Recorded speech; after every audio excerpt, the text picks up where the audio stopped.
These are the men who served in the 84th Infantry Division during the final months of World War II. First committed to action on the Siegfried Line in November 1944, they were quickly caught up in the Battle of the Bulge and the series of conclusive engagements that followed. This is their story. December 1944. In a last effort to regain the military initiative, Hitler had ordered a major counteroffensive in the Ardennes.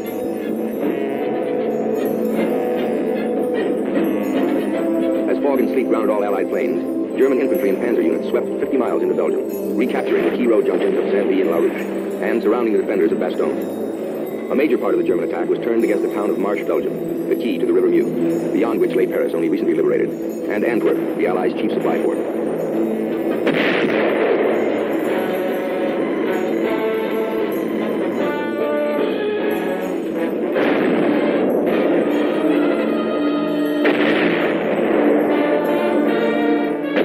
The 84th Infantry Division had hurriedly left the Siegfried Line and had taken up defensive positions along the Marche-Houghton Road.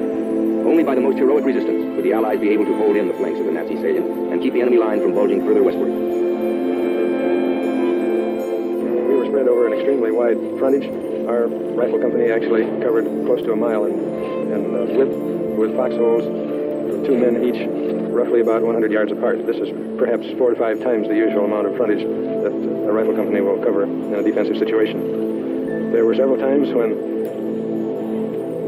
our forces were attacked by great numbers of tanks. In one instance, near the village of Ardennes, approximately 200 enemy infantry and 9 Tiger tanks attacked us and actually overran our position. This was one of the few times in which it became necessary for me to call down artillery fire on our own position.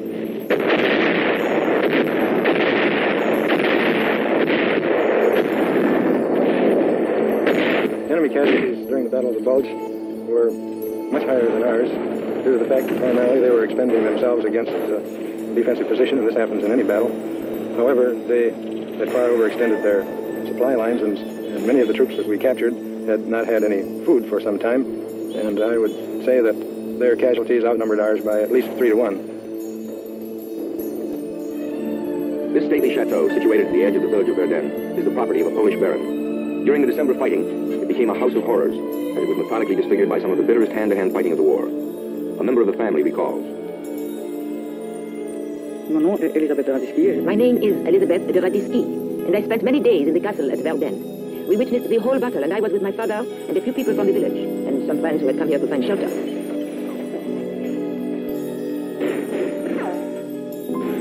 We spent 5 days and 5 nights in the cellar of the castle. First came the Germans, then Americans. Generally, we could not tell who was in the castle, although we did notice that the Americans were rather souls. They walked softly, whereas the Germans, who wore metal tips, were very noisy.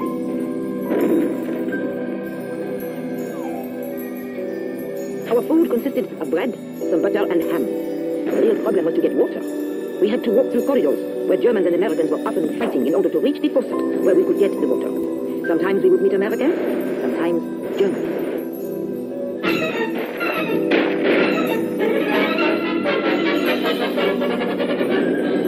After the Ardennes offensive had begun, the weather suddenly cleared. Allied air reconnaissance and bombardment was now possible.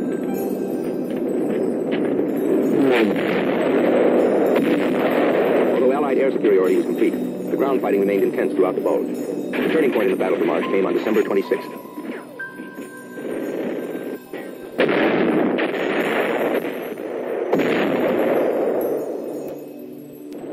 I was leading the company column on the left-hand side of the road, and the company commander was leading on the right-hand side. As we broke over the top of the hill, it became apparent that there were some armored vehicles ahead of us.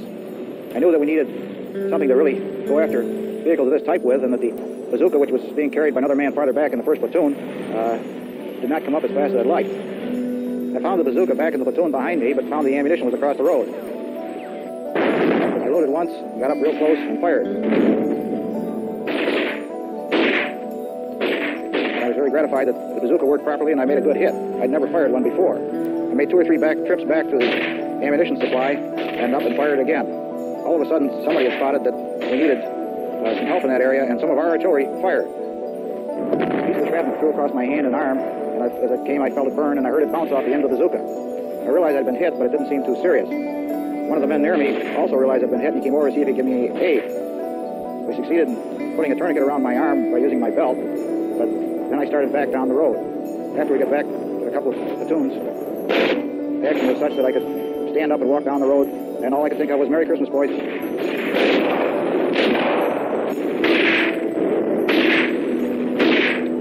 Excruciatingly cold, and I remember trying to get a drink from my canteen, which was frozen solid.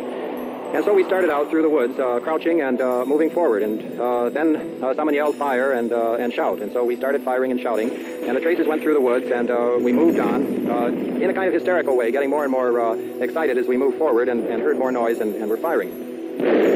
We went perhaps 20 feet or 25 feet, and all of a sudden there was that terrible noise that a person hates to hear, the little pop of a flare. And it was a German flare, and it lit up the whole woods. And there we were, and there they were. The Germans then opened up with machine gun fire in 88, and I know I had a kind of sinking feeling that this was it. This was the first real fighting that our company had been in, where we were playing with the big boys, and we knew that this was for keeps, and all of us were terrified. These machine gun bullets were firing a few feet off the ground, and then occasionally, as they would rake up and down this line of all through the woods, occasionally they would dip down, and then you'd hear somebody screaming from that section where they dipped down. They sprayed us like just as if they had a garden hose. They sprayed and sprayed, and then the more flares went up, and the tanks opened up directly again with 88 fire.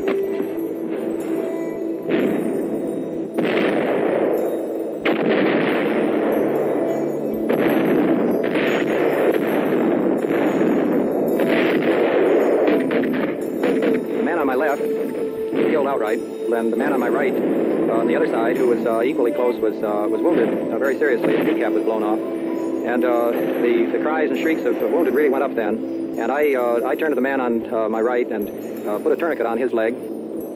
It was critically important for the 84th Division to hold the Marsh-Houghton Ridge and stop the attack. And only by the determination of the officers and men of the 84th Division and the expert leadership of General Bowling, the division commander, were they able to do this. After the German advance was stopped in the last few days of December, the Germans were noticed to be digging in front of the position, which indicated they did not intend to continue attacking. The Bulge would bulge no further. Hitler had again misjudged the capacity of the American soldier.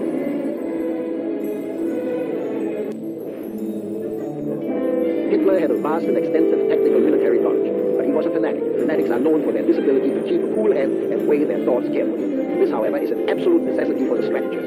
At the same time, Hitler was not inclined to consider the enemy capable of accurate and fast action. He was and remained a military dilettante. Das ist aber Voraussetzung für den Strategen. Ebenso war nicht geneigt, dem Gegner richtiges und schnelles Handeln zuzubilden. Daran ist gescheitert. War und blieb ein militärischer Dilettant. The cost to Germany of Hitler's miscalculations would be staggering. More than 250,000 men dead, wounded, or captured. At least 1,400 tanks and guns destroyed or abandoned. Slowly and painfully, the remnants of the once proud Wehrmacht retreated behind their shattered western defenses. It was the beginning of the end. By the 3rd of February, the 84th Division had again moved back to their position on the Siegfried Line. Their watery objectives lay before them: the Ruhr, the Rhine, and the Elbe.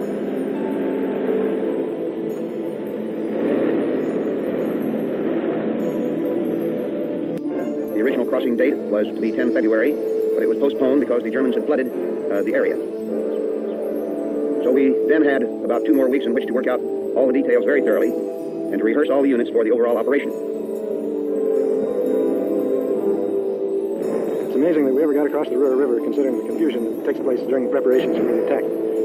If you can imagine us being pitch dark, with a narrow road with huge trucks with fountains for the assault bridges to come later along one side of the road, and a very narrow strip available to move up troops through. When you consider the horrible noise of the artillery preparation, which lasted for 45 minutes prior to our crossing, during which time commands can't be heard, and it's very difficult to give any orders and expect them to be carried out.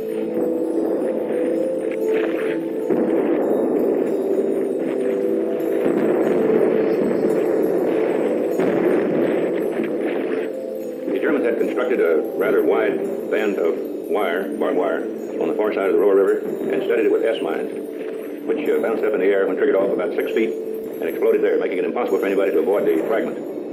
This minefield and barbed wire on the far side of the river made the Ruhr River one of the biggest little rivers in the world as far as I was concerned.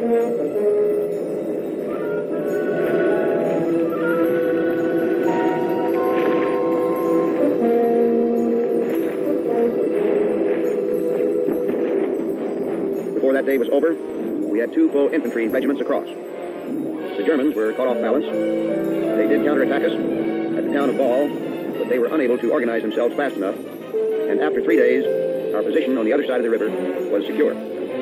It was General Bolling's impression at that time that the German soldier was no longer the same soldier whom we had faced earlier. The point now was to break through all of the resistance and give the enemy no time to catch his breath or to recover even for a moment.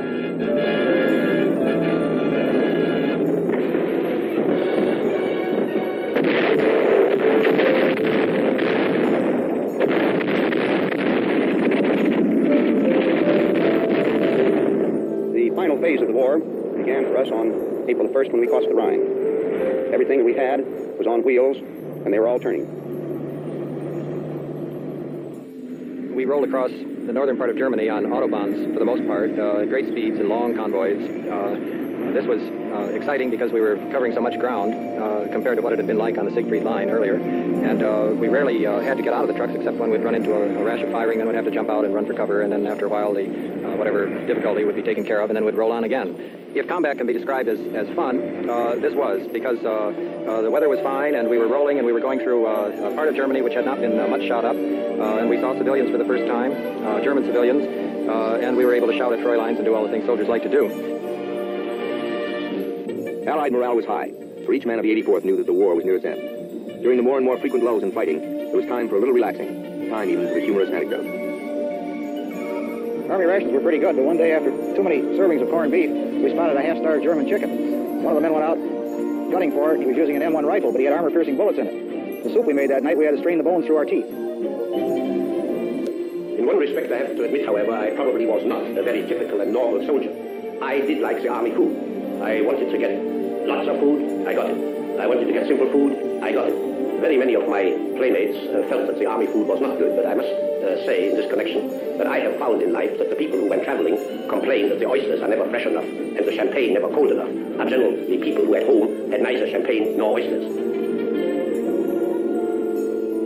There was one fellow that we had who was really sharp at gathering eggs. He knew where they all were. And he gathered a big armful of them one morning. It was very early, about 5 o'clock, and he was just coming around the corner of a building, and a German officer came around the other way. And they stared at each other for a second, and then he took the eggs that he had in one hand, and he threw them all, about 5 or 6 of them, right at the German officer. And the German then ran around the building the other side. And later on, the German said to us in impeccable English, he said, "You know, you fellows are lousy soldiers." He said, "I've been trying to surrender all night long." And he said, "Now finally you throw eggs at me." And here he said, "I've been trying to surrender." But there were other German soldiers who found surrender less of a problem. This experience was noted by a new member of the 84th Division, Lieutenant Colonel Alexander Bowling Jr., then a rifle company commander and a son of a commanding general. He had only recently escaped from a German prisoner of war camp. At that particular time, there was a degree of mixed emotions among the men in the company. There was that particular feeling in which they wanted to go on and be the first unit into Berlin, which had been the division objective ever since they landed in Europe. And at the same time, the soldiers, I don't believe, wanted to have the honor of being the last man, the last casualty in the war. And I must admit, the Elbe looked very wide at that time. After just a few days, really, on the Elbe, we awoke one morning and discovered, much to the amazement of everybody, that the far bank was virtually covered with tens of thousands of German soldiers, desperately trying to get across to our side. It was quite apparent that there was no effort, that this wasn't an attack, and as a result, there was no effort on our part to prevent this crossing. They were trying to get across on rafts that they had made during the night, on boats, on inner tubes, any way they could get across, and they were quite successful.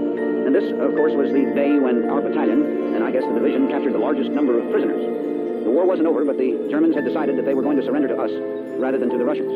One of the lasting memories for me of this last action was when General Bowling and I crossed the very swift Elbe River to meet the oncoming Russians. This was on the 26th of April. On the far bank of the river were at least 10,000 German soldiers who had not yet been taken prisoner. Some were wounded, others were sick, and all were thoroughly demoralized. The very sight, though, of so many men trapped there on the other side of the river symbolized for me the total collapse of the German army and the absolute conclusion of hostilities. When we finally encountered the Russians on the opposite bank of the Elbe, they appeared to be a rather motley, disorganized crew with all kinds of transportation, including horse-drawn wagons, ambulances, motorcycles, bicycles, and even a few riding bareback plow horses. They were a very friendly, boisterous lot who seemed extremely happy to meet up with the Americans and finally realize that the war was at an end. For those who met at the Elbe on that April day in 1945, the war had reached its inevitable conclusion. On May 7th, the end would be made official by the formal surrender of all German forces to the Allies. The Third Reich, which Hitler had proclaimed would last 1,000 years, now lay buried within the rubble of a devastated Germany. For the majority of Germans, there was nothing left to fight with, nothing left to fight for. For the men of the 84th Infantry Division, there was the knowledge that from the Ruhr to the Rhine, and from the Rhine to the Elbe, they had accomplished every mission. They had been tried by fire, and they had won.